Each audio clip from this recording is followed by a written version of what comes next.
Ang CAF, nagsugod siya sa nagkaproblema ang simbahan sa una nga ginapangalagaran ko.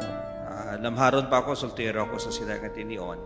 Nag-eskwela ako sa may Bible School dito sa Iloilo. Ang ngalan sang Bible School, Central Institute of Mission. First year ako, first time sang nagkaangkon sang problema ang iglesia nga ginakatapuan namon ni mama mo. Nubihanay lang kami to sang una. Kag may pilaman ka mga kauturan nga nagpud sa pagwa sa sida nga iglesia. Kag sa ako maduduman, nagsugod kami bilang isa ka fellowship pag Bible study dito sa may Kagaykay sa Puloy-an ni Sister Cherry. Natabo ini 1993. Nag-umpisa kami isang pag-service kay Marie Cherry Balay. September 10, 1993, hindi ko ginamalimtan kay birthday gina sang akon nga agot. Una gid sang pagtukod gid sang CEF, syempre nabudlay. Kay wala kami sang place nga makatipon kami. Ang amon to nga balay sa Kagaykay gin-open ko to. Nga didto lang kami ana, bisan papel kag lapis wala. Wala gid as in nga daw nag-back to zero gid. Sa nadumduman ko, sang naga-attend na kami sa prayer meeting dito sa Kagaykay. Kinabato kami, tapos kada kami, press dalot. Una-una namon nga pagtipon, naghiwat kami isang isa ka simpleng panimbahon. Do mga sobra kami siguro sa pulo to nga nagtambong. Medyo komplikado kag samo ang balatyago na kon sang yadtong Tinion. The very first gathering was held at Sis Cherry Guarina's home in Purok, Kagaykay, Barangay 2, Bacolod City. It was a slum area by the shoreline, a place many considered hopeless. But out of the ashes, CAF expanded. From there, CAF's second home was the Negros Occidental Rehabilitation Center.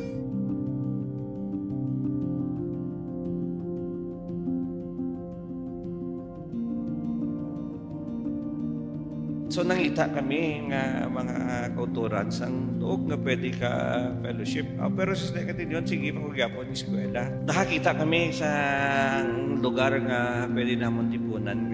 Ara-dara sa may tubangan pra sa SSS sa Lacson, ang Negros Rehabilitation Center. Dito kami tipon kada hapon tong panimbahon. So bangod kada may disente na kami nga tilipunan kag ang lugar di mo nabudlay tutulon sa mga katawhan. Dito nagumpisa sa pagdamo ang mga kauturan nga nagatambong sa panimbahon. Ang problema namon to permero kay ti way gidiya sa gamit ng simbahan.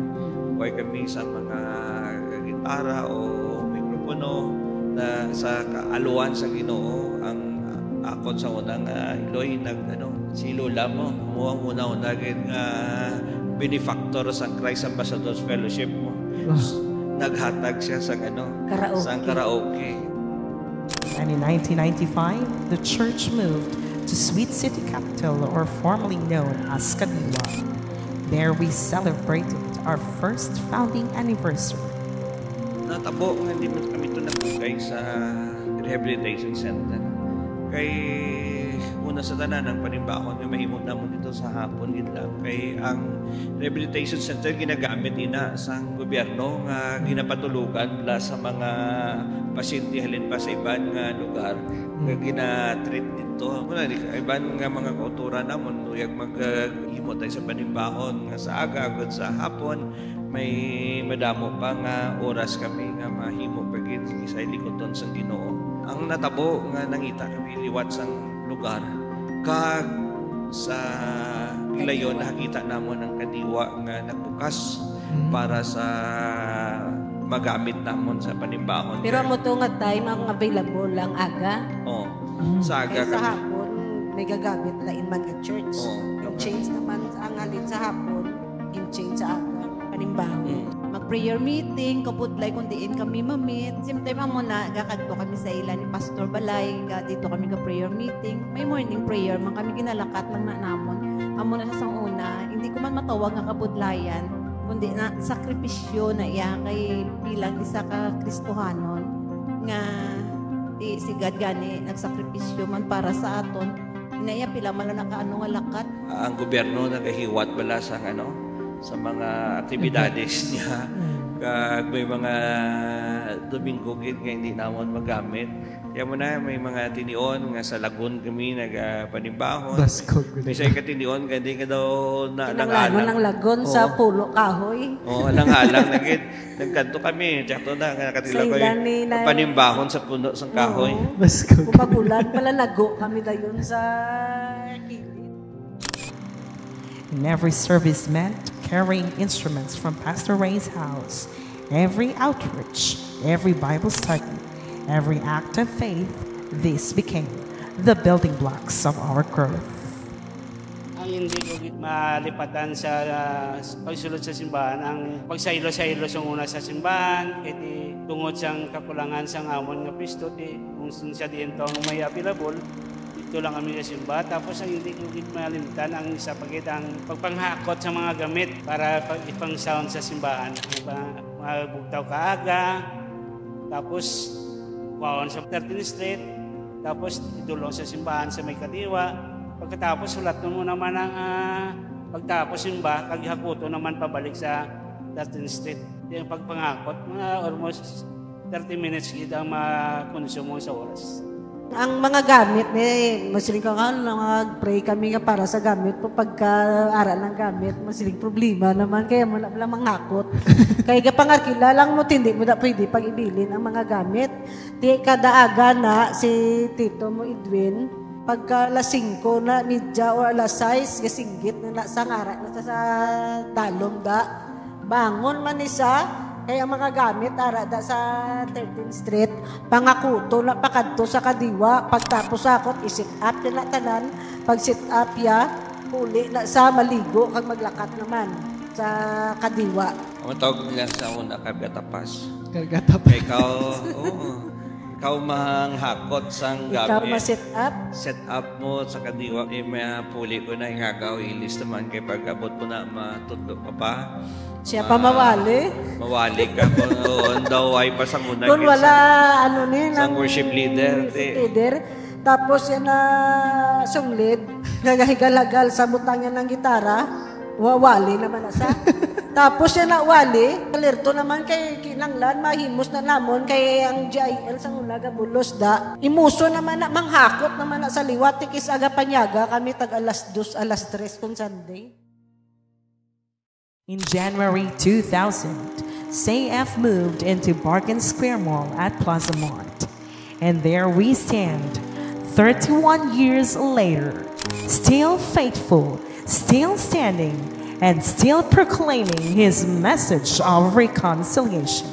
Isa gida sa mga struggle namon nga kada Domingo, aga pa kami mabugtawgid kag manghakot kasi lingko sa kay Lord, Lord, daw kabudlay kay katama sang amon nga kahimtangan nagapangamuyo ko nga tagaan kami sang lugar nga mangin permanente kami hindi na kami sa hakot-hakot. Hindi na maghakot-hakot.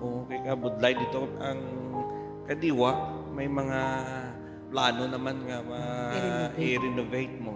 Budlayan masablagan ang mga buluhaton sa Ginoo. Sa pangamuyo na sumalang ko ang ako niya amigo nag-arkila diri sa ding lugar. Kag kasual ba lang istoryanay namon, mangkot siya kung din kami nga bilang ko nag-arkila kami na kada Domingo sa may Kadiwa.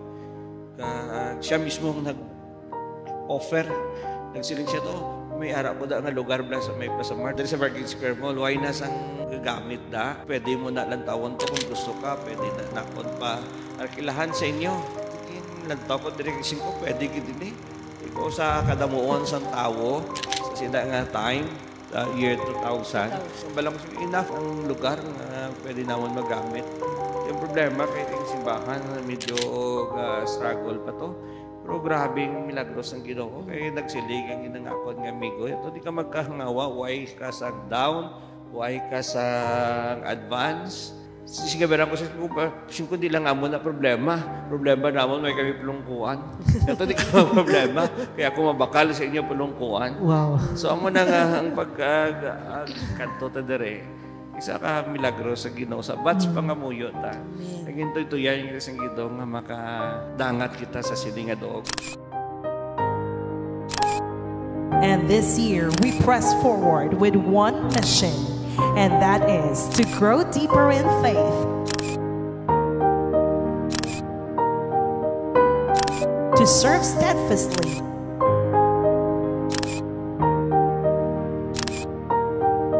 to glorify God,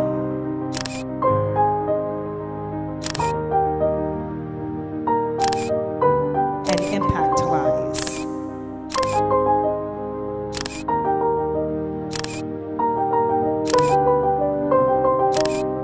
Kafians, let us continue to expand.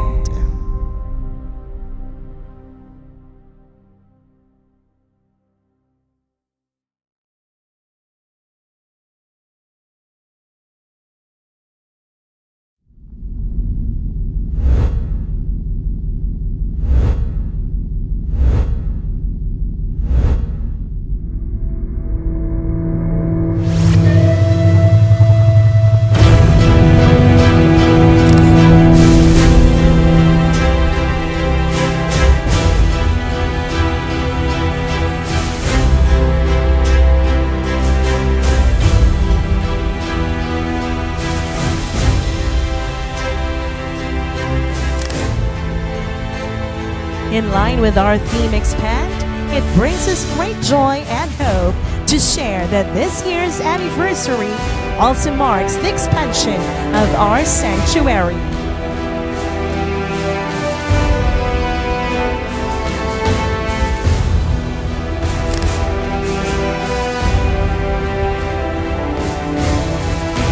Ta magasalig sa Dios, magtuman kita sang iyang kabubuton, wala gid sa bagay ng Diyos iya pagpaiway nga kinanglanon natin. Basta nga munuan yung tanan natin kinanglanon, makitaan ta kung paano siya maghimo sa mga milagro, agud lang mapunaan ang kinanglanon kasi natin ang milagro sa simbahan nang masumsun nga na-experiensyahan sa siling nga church sa madamo-damo na kayunan.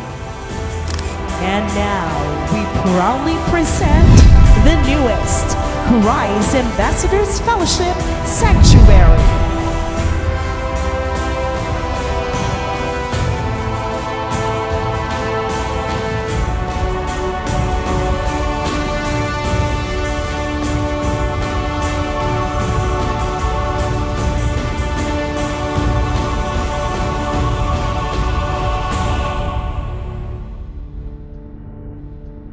Jesus!